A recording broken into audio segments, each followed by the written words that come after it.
생각도 많이 듭니다. 자, 저희는 이제 마지막 이슈로 한번 넘어가 보겠습니다. 여러분 보시면서 구독과 좋아요 알림 꼭 부탁드리겠습니다. 자, 어제도 저희가 말씀드렸지만 이 명태균의 지금 이 리스크가 꽤 지금 국민의힘을 많이 흔들고 있는 것 같습니다. 지금 홍준표 시장, 오세훈 시장, 이런 이준석 국민의힘은 아닙니다만은 이런 여러 가지 지금 파문이 크고 또 제가 한데 지금 말이죠. 제가 어제 들은 바로는 이 명태균이라는 사람이 네. 홍준표 시장하고 인연이 우리가 생각보다 꽤 더 깊다고 그래요. 그게 뭐냐면 2012년도에 그 이제 경남지사 나올 때 네.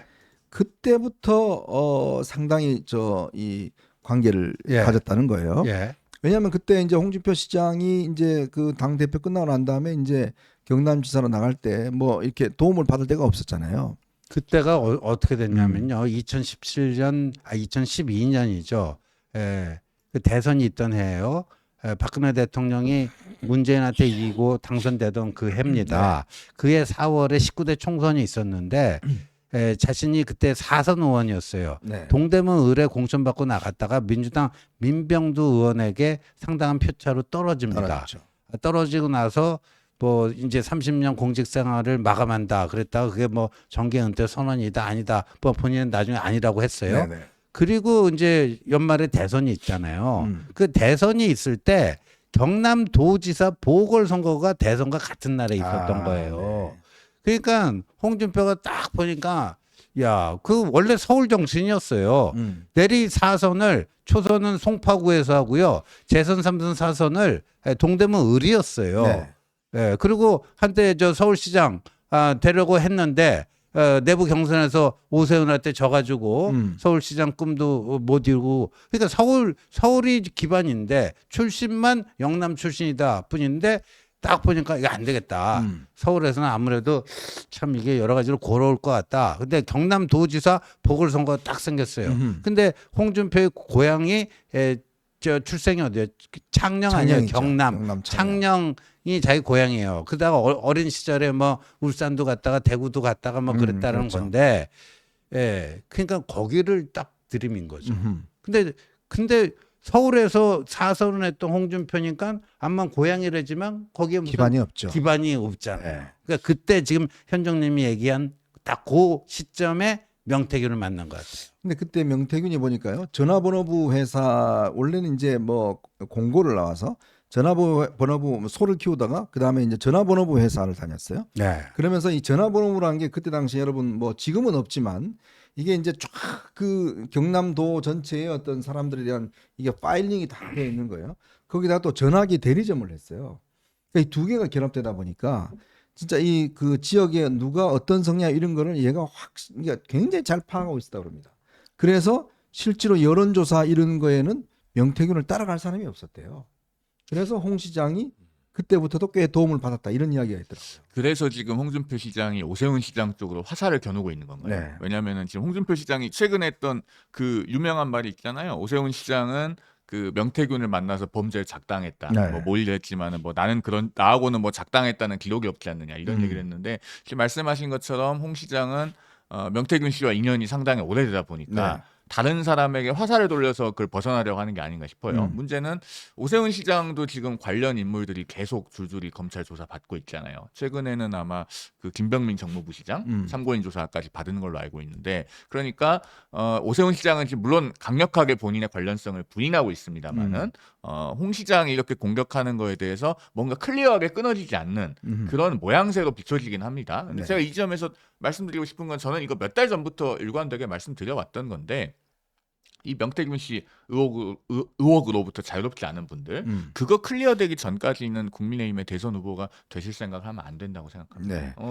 정말 김문길 모른다의 미러링이 돼요. 이재명 대표는 노상 권력은 잔인하게 써야 된다라고 강조하고 있는 인물인데, 만약에 이재명 세상이 된다. 그러면은 그런 분들이 국민의힘 후보가 됐을 때는 정말로 선거법 리스크에 시달리게 될 가능성이 있습니다. 선거 기간 내내 질문 받을 거잖아요. 거기에 대해서 질문 뭔가 잘못 답하면은 허위 사실 공표가 되고 국민의힘도 434억 원 토해내는 상황이 될 수 있다. 네. 이것 정말 우려스럽고 이 지금 명태균 씨와 관련돼서 계속 거명되고 있는 분들 정말 가슴에 손을 얹고 확실하게 나는 문제될 것이 없습니다. 라고 국민 앞에서 단언하실 수 있는지 한번 자기 검증을 좀 더 면밀하게 해보셨으면 좋겠다. 근데요, 네. 그 이제 홍준표 시장이 오세훈과 나는 다르다.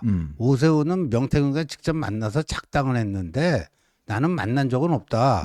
그러면서 명태균이 보낸 문자에 내가 문자 뭐 답했을 뿐인데 그게 뭐가 죄가 되느냐 그랬는데 홍준표 시장은 얼마 전까지만 하더라도요 명태균 뭐 황금폰인지 뭐 똥금폰인지 그 포렌식 해봐라 내 거 뭐 카톡 한 글자 안 나올 거다 저랬어요. 네. 근데 카톡이 나와버렸어요. 한 글자 나와버렸죠. 한 글자가 아니고요. 네. 사례 1, 2, 3, 4까지 명태균의 변호인인 남성건 변호사가 라디오 나와서 까버렸어요. 그러니까 깨갱해버리고 그러니까 또 말이 바뀌는 거예요. 오세훈은 명태균은 직접 만났지만 나는 그때 2021년 이준석이 당대표 선거할 때 도와달라고 저 명태균하고 같이 왔길래 명태균 너는 바깥에 있고 이준석 너만 내 방으로 들어와. 그러니까 그건 사실상 만난 게 아니다라는 거예요. 그거 말고는 자기가 이게 면대면 한 적이 없다 그랬는데 최근에 어떤 증언이 나왔냐면요. 네. 미래한국연구소 그 김태열 소장 있잖아요. 네, 네. 그러니까 그 2012년 경남도지사 그때부터 이제 인연이 돼갖고 최근에는 2020년 4.15 총선, 네. 그 다음에 21년에 국민의힘 대선 후보 경선, 그다음 22년에 대구시장 이게 갖고 수십 번의 그 홍준표 여론조사를 그쪽에서 합니다. 하는데 그 김태열 씨는 뭐라고 했냐면 2020년 4월 총선 때 원래 홍준표가 고향인 창녕에서 할래다. 이게 미랑 창녕 뭐 합천 뭐 거기가 한 선거구 아니에요. 그러다가 안 되니까 이제 양천 양산으로 양산 갔다. 맞죠. 그러면 그거 정도는 당에서 이해해 줄 거야 했는데 그때 안 됐거든요. 안 됐죠. 수도권 차출이에요. 네. 무조건. 그래서 그것도 양산도 안 된다고 하니까 탈당하고 탈당해버렸죠. 대구 수성을로 가잖아요. 네네. 근데 김태열이라는 사람이 뭐라고 했냐면 그 당시에 여론조사 결과를 수십 번 했는데 그 결과를 어떻게 전달했는가 무슨 이제 이거 데이터만 뭐 카톡으로 보는 게 아니고 명태균이 직접 가서 대면 보고를 했대요. 근데 자기도 같이 갔다는 거예요. 네. 김태열 씨가. 그래서 그렇게 해갖고 뭐 한 것만 최소 4번이다 그래요. 최소 4번이래. 그때만 2010년 4월 총선 즈음에만. 자, 그리고 또 홍 시장 아들 친구가 이 명태균 씨한테 국민의힘 책임당원 명부를 전달했다는 메시지 내역이 또 이제 공개가 됐습니다. 참 책임당원 이 명부라는 게 결국 이제 뭐 누구를 이제 이렇게 뭐 해주고 뭐 그런 거 아니겠습니까? 근데 보니까 이 대구 홍 시장 아들 친구가 이 사람이 대구시에 근무했던 그 양반이죠. 최모 씨 말씀하시는 거죠? 네네네.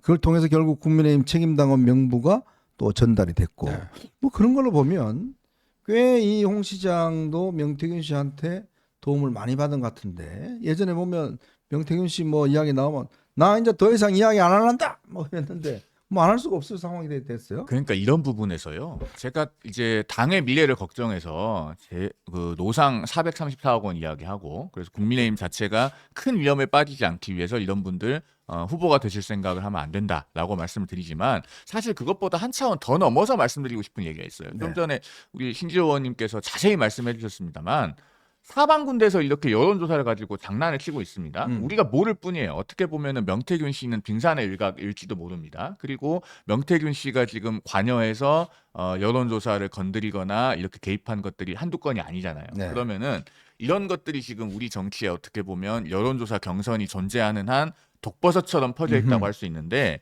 이거 다 개혁해야 되지 않습니까? 네. 이 상태로 우리 정치를 계속 내버려두고 그러면은 내년에 또 지방선거 치르고 3년 뒤에는 총선 치르고 그렇게 할 건가요? 제2의 명태균, 제3의 명태균이 대한민국 도처에 존재할 겁니다. 이거를 개혁해야 되는데 그러면은 이렇게 명태균 씨하고 직간접적으로 연루되어 있다는 의심을 받고 있고 자유롭지 않은 분들이 이건 뭐 홍준표 시장이나 오세훈 시장처럼 정치 오래 하신 분들뿐만이 아니고 나이는 저보다도 젊지만은 그 새벽 4시에 음습하게 명태균 씨하고 새벽에 홍매하심은 이준석 의원이라든가 이렇게 자유롭지 않은 사람들이 너무 많아요. 그런 사람들이 우리 정치의 전면에 서고 주도권을 가졌을 때 이런 그 정치 브로커들에 의해서 놀아나는 우리 정치가 개혁이 됩니까? 여론조사 경선 정치의 여론조사 과도하게 반영되고 있는 현실 이런 것들이 개혁이 됩니까? 사실은 저는 이거 한번 전반적으로 다 갈아엎어야 된다고 생각하거든요. 관련된 분들은 다 뒤로 빠지고 새로운 분들이 전면에 서고 이걸 발본색원하고 근본부터 제도 개혁을 할 때 우리 정치가 바뀔 수 있는 거예요. 이게 바뀌지 않으면요. 우리 나중에 뭐 정당을 막론하고 사람을 막론하고 제2의 명태균 리스크, 제3의 명태균 리스크 또 보게 될 겁니다. 이걸 구조적으로 바꿔야 되고 그런 게 개혁이고 그런 게 시대를 바꾸는 거다라는 말씀을 제가 이 지점에서 꼭 좀 드리고 넘어가고 싶습니다. 우리 그 송영훈 변호사가 인성이 굉장히 온유하신 분인데 이거 갈아엎자고 그래요. 네. 알아서 뭐 네? 뭐 엎을 때는 또 엎어야죠 또.